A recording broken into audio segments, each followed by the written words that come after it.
Hi and welcome back to another video. What if I told you that food is more than just put in the mouth, chew, swallow, and that repetitive process, put in the mouth, chew, swallow? What if I told you that food had the power to transact everything in your life at a higher level and even at a spiritual level? So this is what we're going to look at today. We would all agree that food is a life source. It's not just pleasure, but it's a life source. But on the pleasurable side, it evokes the sensory experience. So the way it looks, is it pleasing to the eye?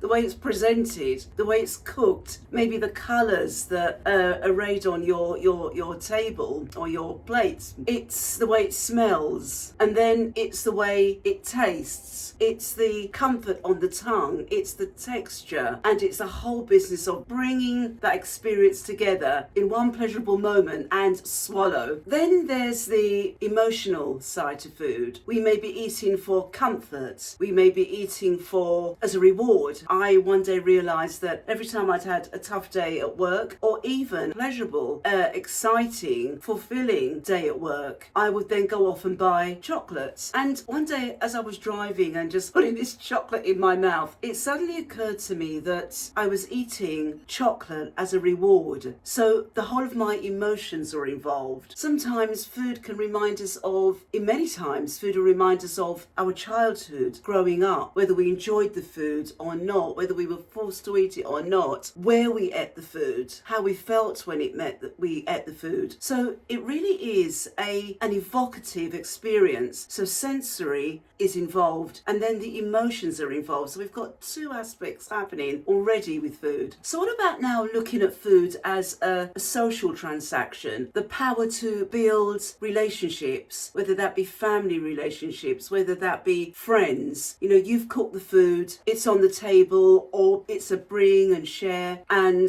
it's been put out on the table, and then everyone comes together, and then there's conversation, there's relaxation, there's chatter, there's even perhaps even sleep if you're that comfortable with your friends, certainly with your family. And then there's the silence that's totally acceptable at the table when we're eating and enjoying the good food. And the silence could be the pauses or even the longer pauses. And if you are comfortable and familiar with the people that you're eating with, it's perfectly okay. It's a relationship builder, and it's also a memory maker. So the power is there in the sensory, in the emotions, and in the social interaction aspect of food. We can look at food as also powerful in a business transaction. Some of you may be on your way to meet someone purely for business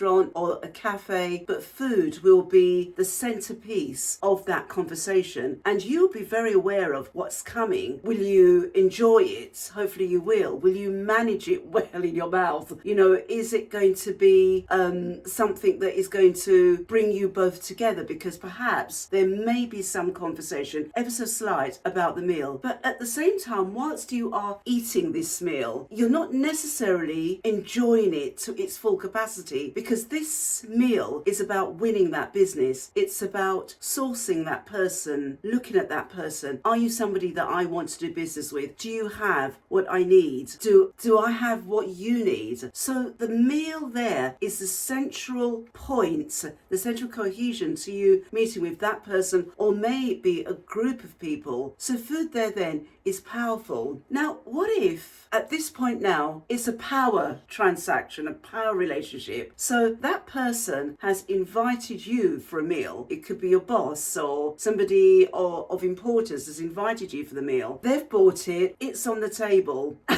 It's really interesting because the scriptures tell us when you're dining with a ruler, somebody important, be aware of how much you're putting in your mouth. It's very explicit, and it says put a knife to your throat. That's the Proverbs, because it's saying watch how much you take, how much you are focusing on that food, because the food is something that's really enticing you in. The food is there to assess you. It's amazing how powerful that plate of food or those plates of food become. They then actually become the voice at the table. How about looking at food as an area to build health, a point of nurture? If we've got somebody that's ill in our family, the whole idea is you want to feed them, even if that situation is serious. And I experienced that, my family and I experienced that. It was the person it was degenerative, and the whole purpose, something that gave us power, that felt powerful, was the ability to, and that wasn't myself, that was my mother, was the ability to feed that person for as long as they were able to, because there was a sense of, if I feed you, if you can eat, there's life and you're going to live. And I'm sure that many of you have come across someone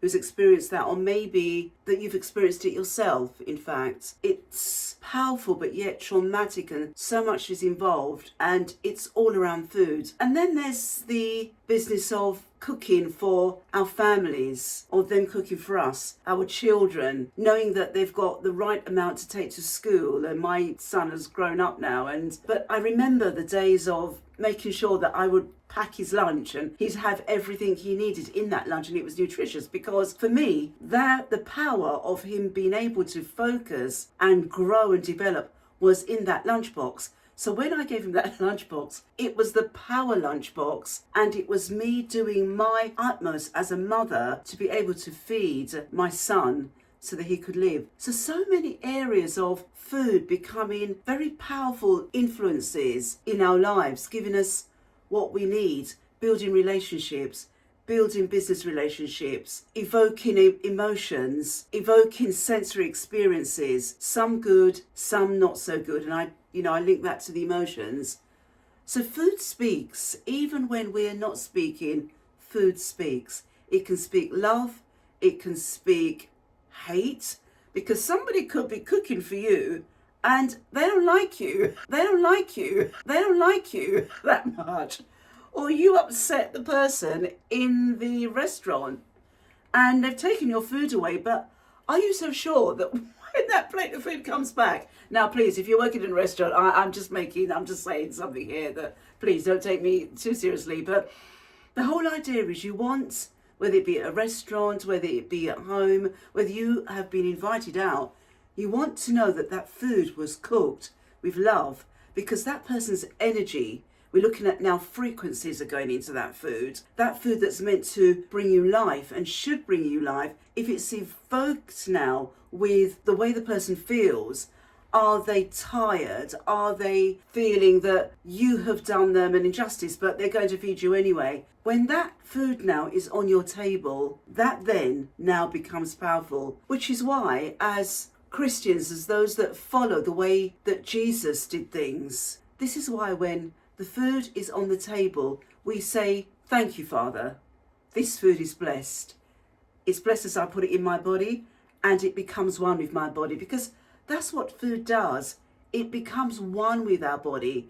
It breaks down the nutrients, the vitamin D, E, C, all those different nutrients, the minerals break down into our body, and we become one with that meal. So on a physical level, on a frequency, spiritual level, food is not just rice and peas and chicken or fish. It's a lot more than that. So again, excuse the pun, it's food for thought. Let's have a look at Jesus and food. Was it just food? Was it just to feed in the 5,000? This was about, I'm feeding them, I'm giving them what they need for life, words for life. But I also need to give them food. They can't go away hungry. So I guess my point in this is that he cares about the food on our table. He cares whether our stomachs are empty, or we've not got enough to buy food, or there's so much food and we're not sharing it with others. He cares about the whole process of food, because food is life. And yet Jesus said, I am the bread of life. He said, once you eat me, you'll eat not just for your physicality, you'll eat to live. So when we are reading the scriptures, it's not just about reading scriptures and then closing up the book. It's about the scriptures pointing to, how does this work during the week? How does this work in the difficult situation I'm facing now? How do these words apply to me?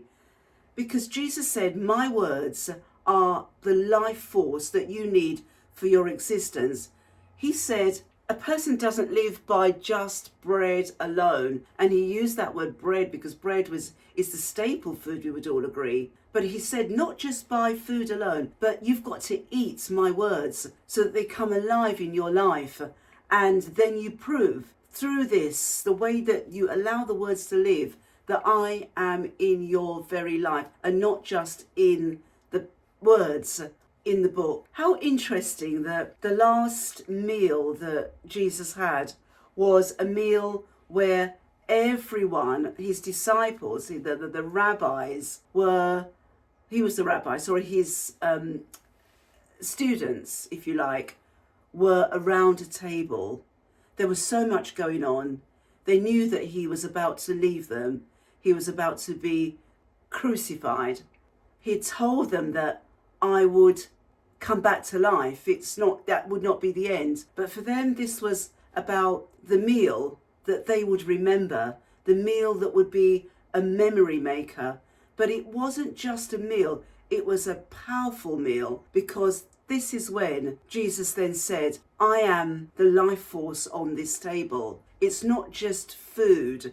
It's not just drink. I am the life force at this table, and I'm giving you what you need to live. So the Last Supper. And then we think about the first meal they had. I've mentioned this before in a previous video, that he now has come back from the death and he's now cooking for them on the beach. He's cooking fish and bread. And let's go back to that sensory experience that we spoke about earlier. The smell, can you imagine the smell, the way it looked, the food being cooked on the coals, the sand under their feet, and not just the food taking the central theme, but there he was saying, listen, I'm able to feed you and your families and give you hope for your future. So it was the all-encompassing, and interestingly enough, he ate with them. He actually put the food in his mouth. So that's another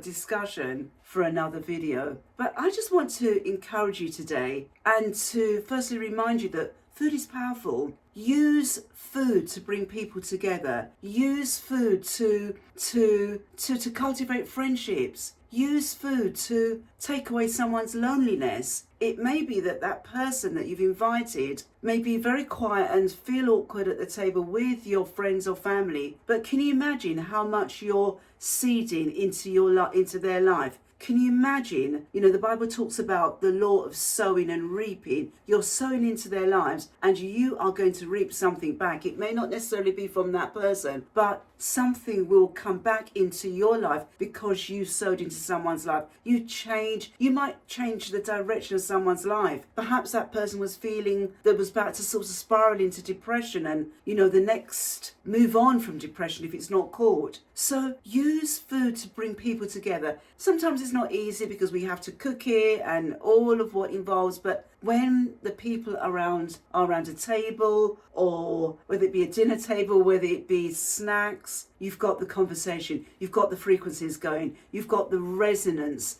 that's happening. And like I said, when they leave your home is filled, and you will find, it's amazing how you will find that your cupboards are filling up. You are finding that you've got the finances to buy the food again and to replenish things. And at the same time, it could be that everyone's bringing and sharing, as I said earlier. But think about the food that you eat. Think about what's going on at that dinner table. Know that food speaks, and it will speak to you. It's alive, not just on your table in that sense, metaphorically, but then it becomes alive in you in so many ways. So I hope you enjoyed today's video. Thank you for those of you that have subscribed. Thank you so much. Thank you for those of you that shared. So please like the video if you've enjoyed it and it's given you food for thought. Please share the video, comment if you feel you want to pass a comment, because it helps the channel and it helps the video to go out. So I'll see you again in the next 2 weeks, and